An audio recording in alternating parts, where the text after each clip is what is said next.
sa ginawa niyong effort para mapulot niyo yung straight sets win? Talagang kasi pinagandaan din namin talaga itong laban na to.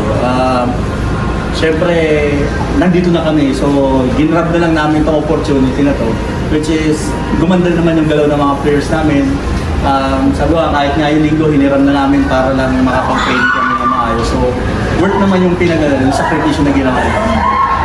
Thank you so much to Gene. 17 points on 12 attacks, 3 blocks, 2 aces, 3 digs, and 2 extra receptions. So it's a do or die game, and you're in the zone this afternoon. What can you say? Sobrang importante kasi talaga ng game na to for us. Kahit tatalo kami last game, pero sabi kasi namin talaga babawi kami ngayong game na to kasi ito yung mas importante talaga sa lahat. So ayun, sobrang happy naman ako na nag-perform lahat talaga.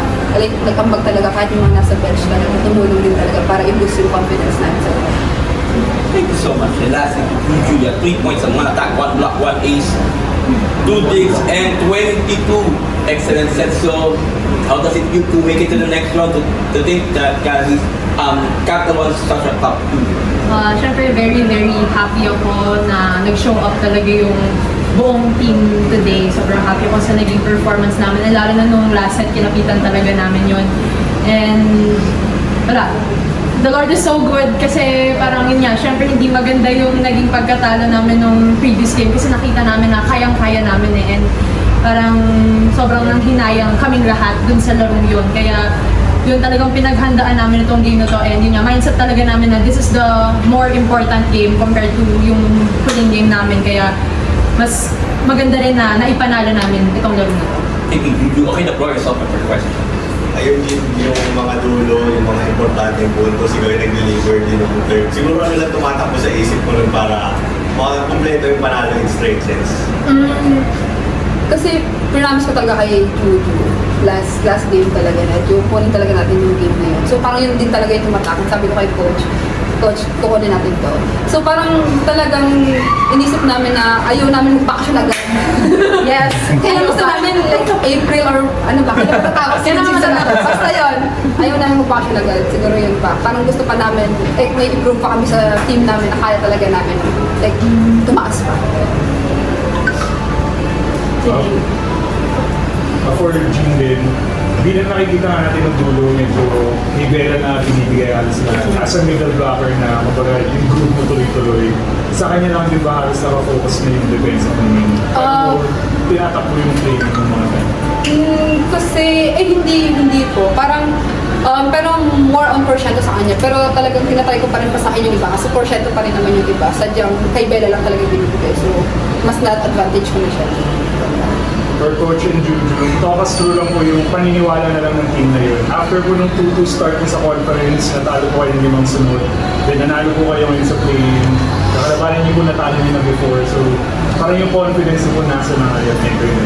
Actually, sinasabi ko lang sa mga players, hindi naman ganun kapangit yung pagkakatalo namin lagi. Lagi kaming sa dulo lang kami nagkakaproblema. So sabi ko nga na kulang lang kami sa sa panahon na talagang magkakasama sila na matagal. So doon kami natatapos sa endgame. Pero all throughout itong season, hindi ganun kapangit yung ginalaw namin. Kulang lang talaga kami ng siguro yung camaraderie pa, yung talagang magkakilala pa yung mga players namin. Siguro mas maganda yung gagalawin namin pag ganun yung mangyayari sa team namin. Same question din.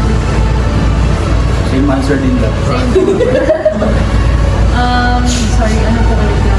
Yung paniniwala niyo lang. Paniniwala. After Yun din, tama naman din sabi ni Coach na kaya nga nakakahinayang yung mga nagiging talo namin kasi nakikita na namin na kaya namin lumaban. Kinakapos lang talaga kami sa dulo. So, yun nga, happy ako na today talagang inilaban namin kasi yung end game yung naging crucial sa game namin na to. And then sa previous games namin nakuha, today nakuha namin. And I think it's just testimony then of how our character as a team has improved dun sa mga games na natalo kami. Kasi nga, siguro we've taken those losses talaga as a lesson kasi ngayon pa lang namin na-experience lahat ng mga to as a team.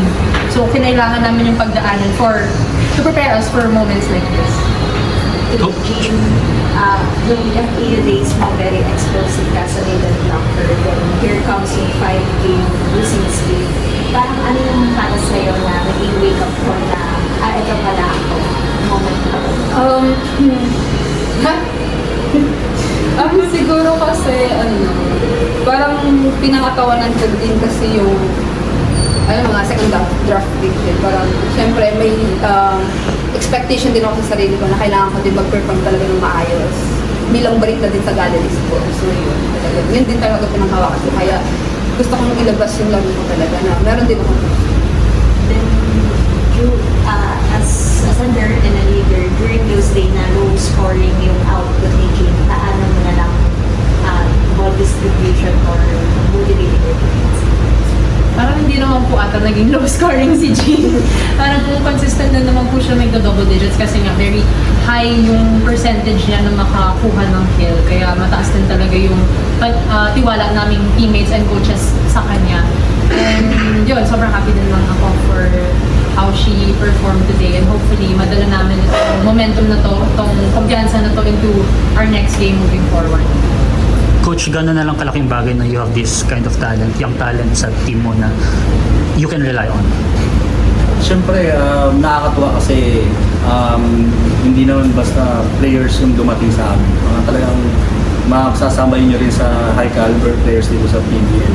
So, sa aming coaches, kailangan namin expedite kung paano namin palalabasin yung ganong sistema na kaya-kaya nilang gawin ng lahat, na paano namin sila paparamdam sa na dapat ganito yung ginagawa nyo, ganito kataas na level yung ginagawa nyo. So, again, lagi namin sila nire-remind sa mga dapat na kaya nilang gawin. And, syempre, motivation pa rin lagi para sa kagaganda ng galaw nila. Do you remember the last time galleries win games in things that mattered was in Signal? So this time around, sa second page of Bukit. So, anong feeling mo right now? Siyempre, you're gonna go through this, the ganitong winning games that matter. Very proud ako sa team and parang mas motivated din talaga ako kasi nung last time na nakapasok kami dun sa quarterfinals, hindi kami nakamove on sa next round. So, this time around, parang ako hopeful ako na mas pagtrabahuan pa namin ng team nitong couple of days to prepare for the next game and sana ibigay din sa amin ni Lord yung panalo sa next game. Congratulations to you, Dean and Coach. Thank you.